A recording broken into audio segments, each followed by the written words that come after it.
그러면 인천 부평구의 부평동 지상층 빌라 엘리베이터 없는 탑층 필로티 주차장을 갖고 있는 20년 이상 된 낡은 빌라, 혹시 낙찰 가격 한번 여쭤봐도 될까요? 네, 8,300. 8,300 네. 낙찰 받은 거고, 네. 선생님은 이미 선생님 거주하는 집도 있고 투자하는 집도 있고 조그만 집도 뭐 한 채인가 더 있는 걸로 네, 제가 있어요. 기억이 나는데, 네. 선생님은 누구보다 집이 많은 다주택자, 맞아요. 게다가 다중채무자인데 혹시 대출은 잘 나왔나요? 네, 나왔어요. 대출은 7,400 나왔어요. 7,400 네. 대출 받은 거면 낙찰가의 거의 90% 나온 거네?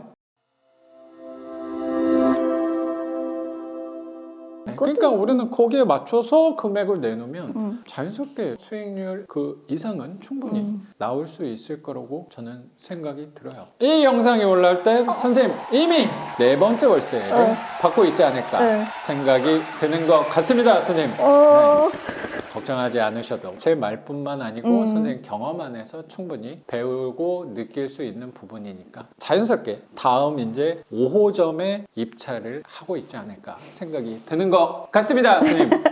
작가님 감사합니다. 이 영상이 이렇게 하면 되는 것 같아서 그 기운 그럼요. 받고 싶어서 네. 진짜. 이게 안 된 적이 없어요. 그러면 인천 부평구의 부평동 지상층 빌라 엘리베이터 없는 탑층 4층인 줄 알았는데 올라와 보니까 5층 필로티 주차장을 갖고 있는 20년 이상 된 낡은 빌라, 혹시 낙찰 가격 한번 여쭤봐도 될까요? 네, 8,300. 8,300 네. 낙찰 받은 거고, 네. 선생님은 이미 선생님 거주하는 집도 있고 맞아요. 다른 투자하는 집도 있고 조그만 집도 뭐 한 채인가 더 있는 걸로 네, 제가 있어요. 기억이 나는데, 네. 선생님은 누구보다 집이 많은 다주택자, 맞아요. 게다가 다중채무자인데 혹시 대출은 잘 나왔나요? 네, 나왔어요. 대출은 7,400 나왔어요. 7,400 네. 대출 받은 거면 낙찰가의 거의 90% 나온 거네? 혹시 그때 금리랑은 좀 어땠어요? 4.8. 한 달 이자는 아직 안 냈고 계산한 게 한 얼마 정도? 처음부터 원금하고 이자 같이 내는 걸로 원리금 균등으로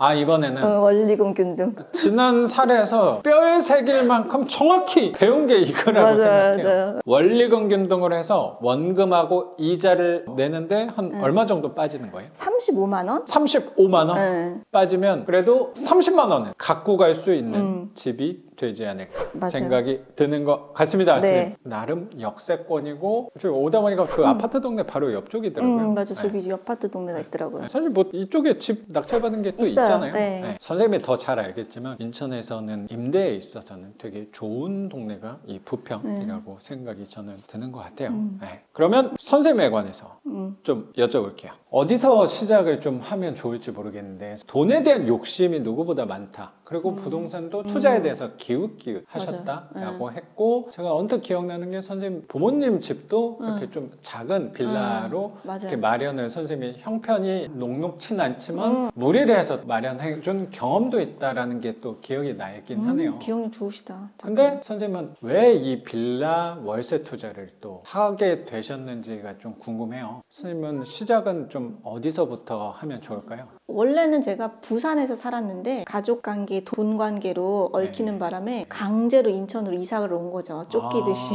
저는 그때 어릴 때니까 잘 몰랐고 아주 초등학교 때 뭐 이럴 때 아주 어릴 때 40년 전. 그쵸.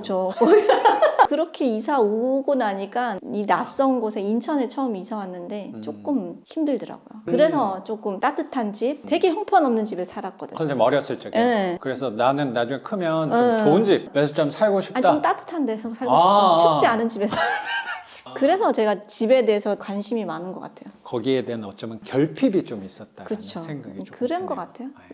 아니면 제가 원래 그걸 좋아하는지 잘 모르겠는데 성인이 돼서 이제 네. 일도 하시게 된 네. 거고 결혼도 하시게 된 건데, 그러다가 투자에 대해서는 좀 언제부터 좀 관심을 갖게 된 거예요? 부모님 집하고 그런 것도 그건 일반 매매로 좀. 그쵸. 제가 결혼하기 전에 집이 벌써 있었어요. 20대 초반에. 엄마가 살고 있는 집을 지금 빌라를. 그건 엄마가 산 거긴 한데 제 돈으로 산 거죠. 엄마가 자고 있는 저를 깨워서 또 월급 들어온 거 있지 오늘 그거 계약금 걸자 해서 시작한 거죠. 거죠. 그래서 그건 처음엔 저는 살 집을 알아보나 그런 건 아니고 그 집을 사서 아직까지 보유하고 있어요. 야, 그 빌라를 인천. 인천에 그때가 인천 빌라가 2천만 원 주고 산 것 같아요. 근데 지금도 안 올랐어요. 거기는 되게 조그만 빌라여갖고. 네네. 근데 대신에 이거보다 작은 거네. 그죠, 방이 2개니까 그거는. 근데 그 집이 애증인 게 그 집을 뭐 저희 가족들이 많이 사용을 했어요. 힘드니까. 저희 언니가 둘이 있는데 둘 다 형편이 좋지는 않아요. 그래서 그 집을 결국엔 지금 엄마가 사용 중이긴 한데 네. 정확하게 2,200인데 제 월급이 그때 120만 원이었거든요. 그거를 계약금을 걸고 그게 한 20년 전 그쵸. 정도 됐겠어요. 거의 그 정도 됐죠. 근데 그 대출을 제가 다 갚아서 그때 대출을 한 1,200을 꼈거든요. 나머지는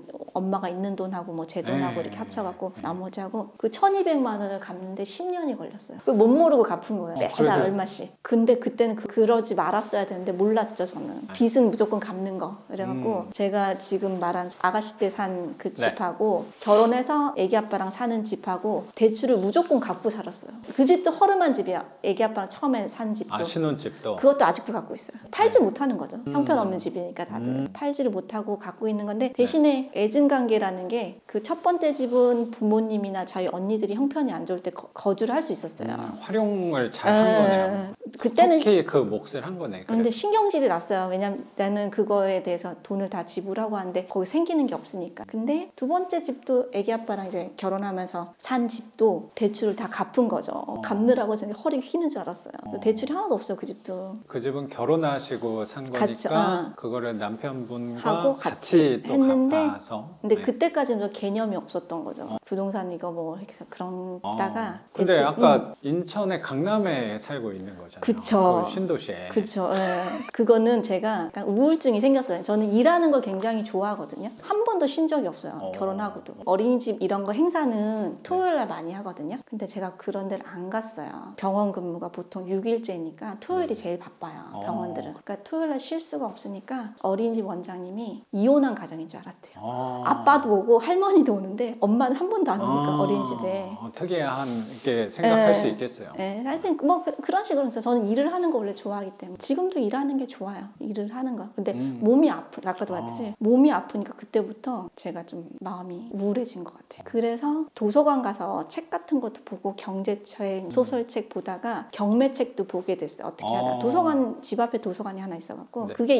2014년 뭐 이때일 것 같아요.